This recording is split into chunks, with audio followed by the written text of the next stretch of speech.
नमस्कार मित्रांनो, आनंदी मालिकेच्या आजच्या भागामध्ये आपण पाहत आहोत की आता इथे पृथ्वी ह्याचबरोबर आरती हे दोघेही जण धावून आलेले असतात. जेव्हा आरती येते तेव्हा मात्र मुलांना जोरात ओरडून सांगत असते की हा सगळा काय प्रकार आहे. तुमच्यामध्ये माणुसकी नावाची चीज शिल्लक राहिली आहे की नाही. तुम्ही अशा पद्धतीने कसे काय वागू शकता म्हणून. तेवढ्यातच आता इकडे हा पृथ्वी आलेला असतो आणि पृथ्वी आल्याबरोबर इथे आनंदीच्या हातामध्ये असलेला जो अखंड तेवत दिवा ठेवलेला असतो तो दिवा मात्र इथे पृथ्वी एका झटक्यातच फेकून देत असतो आणि आनंदीला वाचवत असतो. आता पृथ्वीने हे सगळं काही केल्यानंतर पृथ्वी ह्या सर्वांशी जोराजोरात ओरडू लागतो आणि विचारत असतो, हे सगळं कोणी केले. ह्या सर्व गोष्टी करण्याची हिंमत मुळात कोणामध्ये झाली.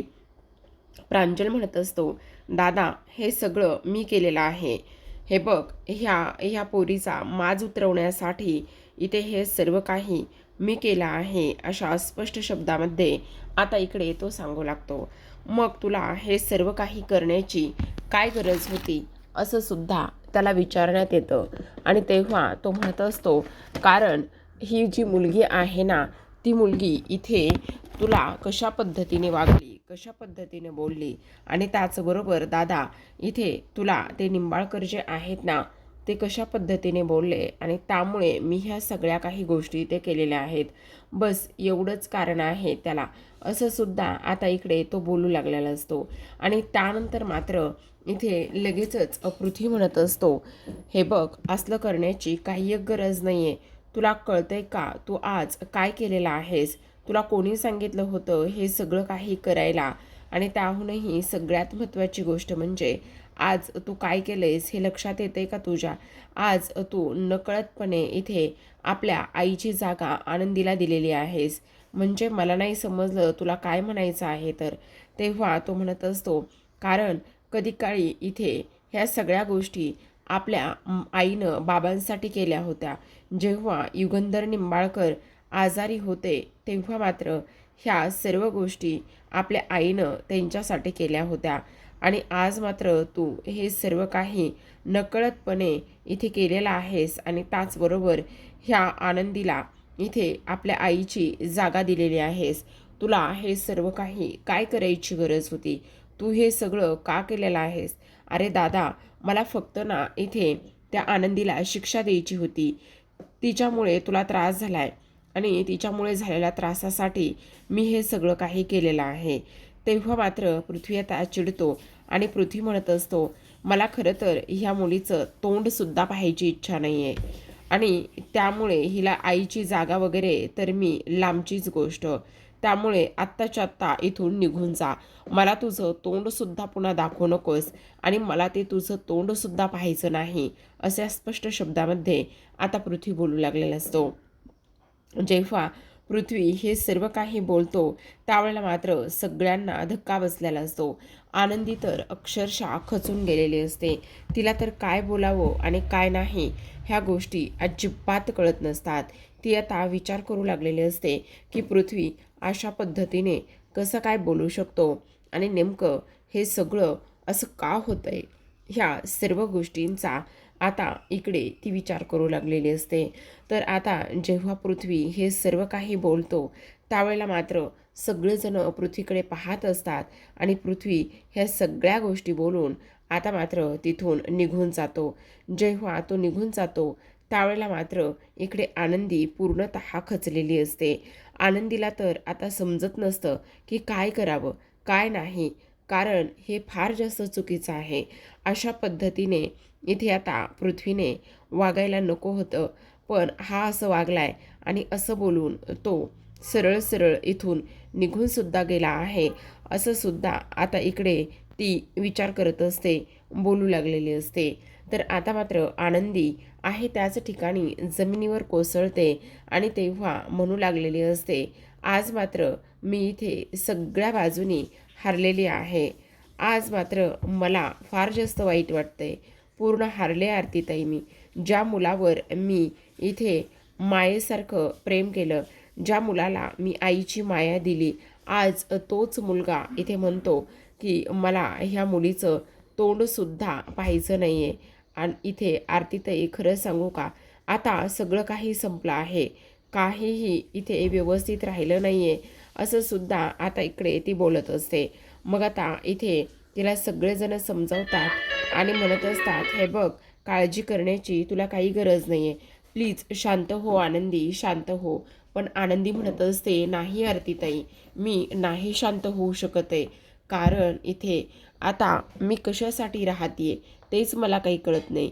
ह्या मुलावर मी आईचं प्रेम दिलंय, आईसारखा जीव लावलाय, पण तरीसुद्धा ही मुलं मात्र माझ्यासोबत अशी राहत आहेत, अशी वागतायत, तेच मला काही कळत नाही असं सुद्धा आता इकडे ती बोलत असते. त्याचसोबत आपण पाहतो आता दुसऱ्या बाजूला आरती ही घरी आलेली असते.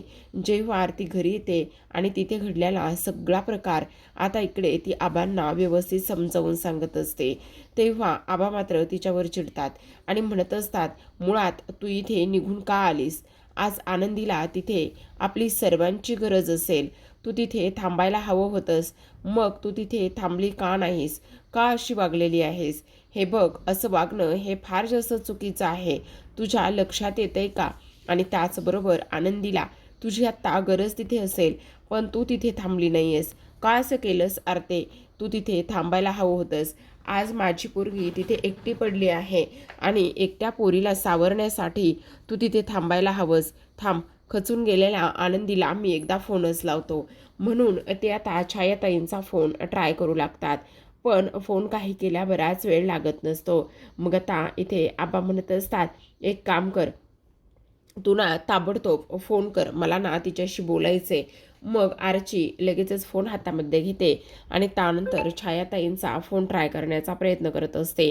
आता आनंदी मात्र इथे ही खोलीमध्ये आहे त्याच अवस्थेमध्ये शांतपणे बसलेली असते आणि त्यानंतर मात्र आता इकडे ती विचार करत असते की आता काय होणार आहे ह्या सगळ्या गोष्टींचा. तेवढ्यातच छायाताई तिथे येते आणि छायाताई तिथे आल्याबरोबर आता ती म्हणू लागते, आनंदीताई, तुम्हाला ना एक फोन आला आहे असं म्हटल्याबरोबर आता ती तो फोन पाहते आणि तेव्हा आनंदीला आबा म्हणत असतात, आनंदी बाळा, कशी आहेस ग तू? काय करतेस ग?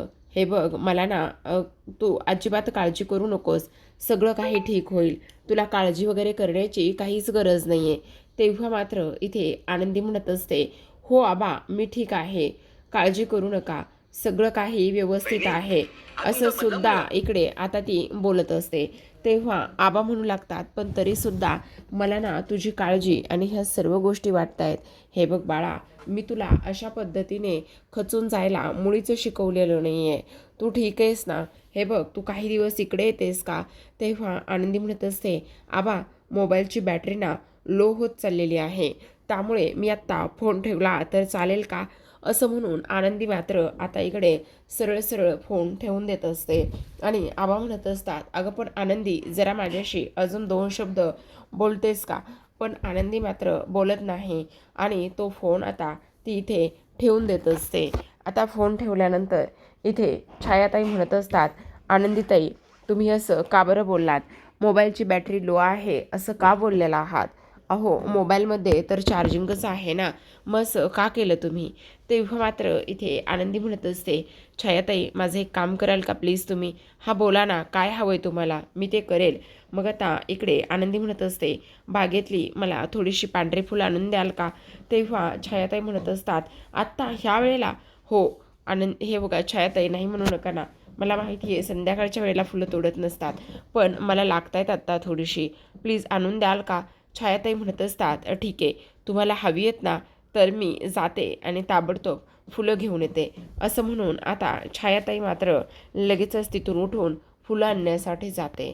आता मात्र आनंदी ही वेगळ्याच विचारामध्ये हरवलेली असते. इकडे मात्र आबांचा त्रागा सुरू असतो. आबा इथे विचार करत असतात की माझी पोरगी फार जास्त खचून गेली, माझ्या पोरीनं काही जर इथे बरं वाईट केलं किंवा आणखी काही झालं तर काय करायचं, असा सुद्धा इथे आता ते विचार करू लागलेले असतात आणि त्यानंतर म्हणत असतात, आनंदी आनंदी, मी तुला असं खचून जायला शिकवलं नाही आहे गं, तू ह्या आबाजादबाची नात आहेस आणि तरीसुद्धा तू अशी खचून कशी काय जाऊ शकतेस तेच मला कळत नाही आनंदी. तू असं वागायला नको होतंस बाळा आनंदी. अगं तू धाडशी आहेस ना, मग तू असं का केलंस? नाही नाही, काही जरी झालं तरी सुद्धा आनंदीने त्याच घरामध्ये राहिलं पाहिजे. त्याचबरोबर आनंदीने असं खचून गेलं नाही पाहिजे. मी हे सगळं अजिबात होऊ देणार नाही, असं आबा आता म्हणू लागलेले असतात. आणि त्यानंतर मात्र लगेचच तिथे असलेली उशी घेतात आणि उशी घेऊन आता ती उशी कट करत असतात. तेव्हा आरती आणि अर्ची ह्या दोघीही जणी विचारत असतात की आबा तुम्ही काय करताय, आबा तुम्ही काय करताय. तेव्हा मात्र आबा म्हणत असतात, हे बघा आत्ता मात्र मला तुमच्याशी काहीच बोलायचं नाही, तुम्ही दोघी जणी शांत बसा. तेव्हा मात्र इथे आर्ची म्हणत असते, आबा आपण काय झालंय ते तरी सांगा ना. तेव्हा आता इकडे हे सर्व काही होत असताना इकडे आबा म्हणत असतात, तुम्हाला सांगितलं ना तुम्ही आत्ताच्या आत्ता शांत बसा म्हणून, मला तुमचं काहीच ऐकायचं नाही. ह्या गोष्टी मी तुम्हाला स्पष्टपणे सांगितल्यात ना. तेव्हा मात्र इकडे मला आता इथे आनंदीसाठी काहीतरी बनवायचं आहे आणि आनंदीसाठी काहीतरी बनवल्यानंतर इथे मात्र मला आता लगेचच उद्या सकाळी आनंदीकडे ही वस्तू घेऊन सुद्धा जायची आहे, जेणेकरून तिला धाडस येईल. आणि तुम्ही अजिबात काळजी करू नका. मला माहिती ना, एकदा का ही वस्तू आनंदीनं पाहिली का तिलासुद्धा 12 हत्तीचं बळ आल्याशिवाय राहायचं नाही. हे मात्र तेवढंच खरं आहे, असं आता इकडे ते बोलत असतात. आता हे सर्व काही बोलल्यानंतर इथे मात्र त्या दोघींनासुद्धा आबांनी झोपायला पाठवलेलं असतं. दुसरीकडे मात्र निंबाळकरांच्या घरामध्ये लाईट्स गेलेल्या असतात. आता निंबाळकरांच्या घरामधल्या लाईट्स ह्या पहिल्यांदाच गेल्यात, पण जेव्हा लाईट गेल्यात तेव्हा मात्र इकडे मुलांना खूप टेन्शन येत असतं, खूप उकाडा झालेला असतो.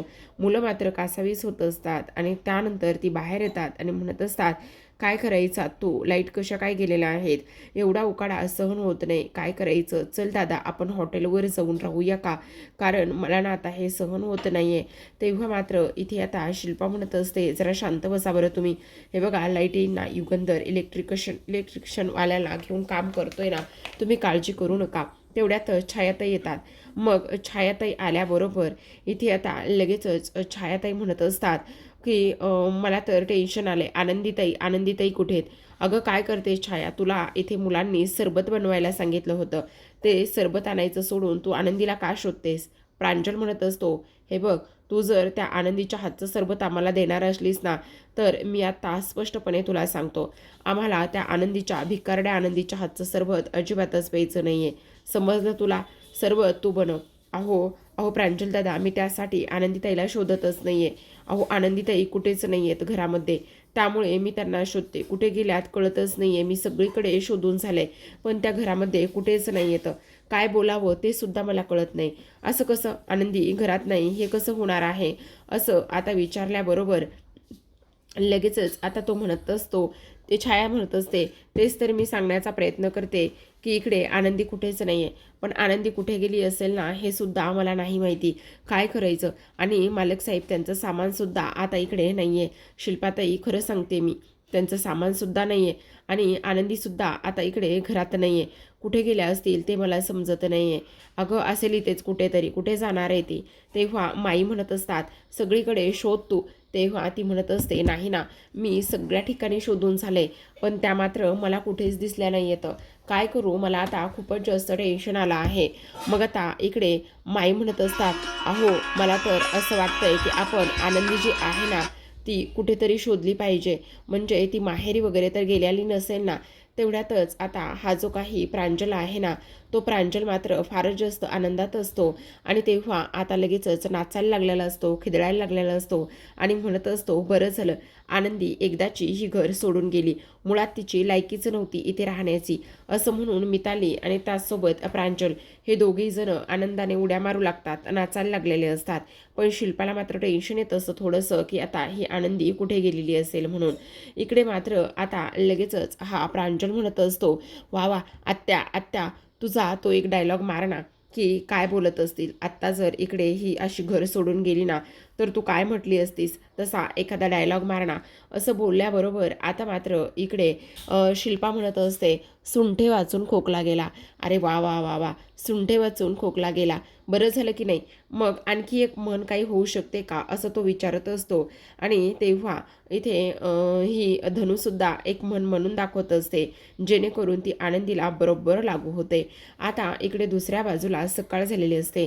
जेव्हा सकाळ होते तेव्हा आरती ही आबांसाठी चहा बनवून घेऊन आलेली असते आणि आबांना म्हणत असते, हा घ्या तुमच्यासाठी चहा आणलेला आहे. आणि तेव्हा समोर पाहते तर काय, आनंदीसाठी त्यांनी त्या उशीमधल्या स्पंजचा इथे आता एक वागोबा बनवलेला असतो. आणि तेवढ्यातच आरची धावत येते आणि म्हणत असते, आबा हे तुम्ही सगळं माझ्या आनंदीसाठी बनवलंय का. आबा म्हणत असतात, हो हे मी माझ्या आनंदीसाठी बनवलंय. आता मी ताबडतोब इकडे हवेलीवर जाणार आहे आणि आनंदीला मात्र ही गोष्ट देणार आहे. मला पूर्ण खात्री आहे की एकदा आनंदीने हा वाघ पाहिला ना की तिला मात्र इकडे लहानपणीची आठवणी, लढण्याची हिंमत मिळेल आणि हारण्याचं बळ अजिबातच तिच्याजवळ येणार नाही. ह्या सगळ्या गोष्टी आनंदीच्या बाबतीत होतील असं आबा म्हणू लागतात.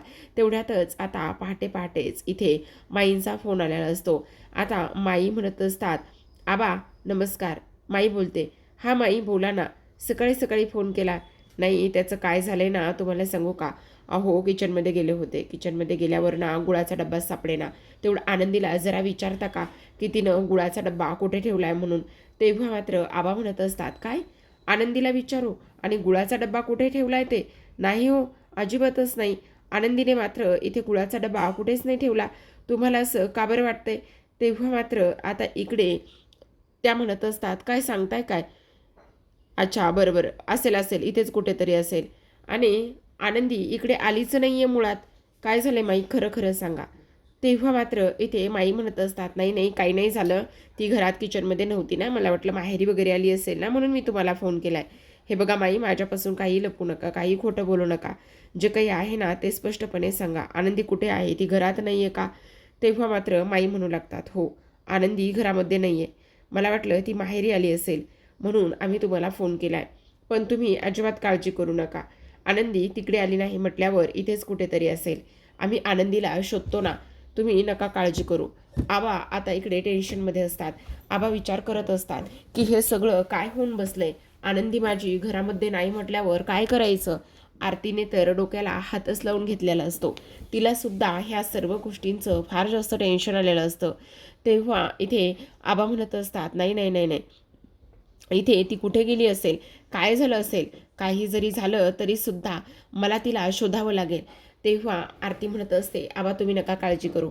काल मी तिला म्हटलं होतं की जर तुला माहेरी यावंसं वाटलं ना तर तू नक्की माहेरी ये 4-2 दिवसासाठी. तिथल्या त्या सगळ्या टेन्शनमुळे मी तिला सांगितलं होतं. ती ना इकडे वाटेमध्ये असेल, येईलच थोड्या वेळामध्ये, तुम्ही अजिबात काळजी करू नका. तेव्हा मात्र आबा म्हणत असतात, अजिबातच नाही. जर तिला इकडे यायचं असतं ना तर ती घरातल्या सर्वांना काहीतरी सांगून इकडे आली असती. पण घरातल्यांना काहीच न सांगता ती इकडे मुळीच येणार नाही असं स्पष्टपणे आता इथे आबा बोलत असतात. तर इकडे दुसऱ्या बाजूला मुलांना फार जास्त आनंद होत असतो.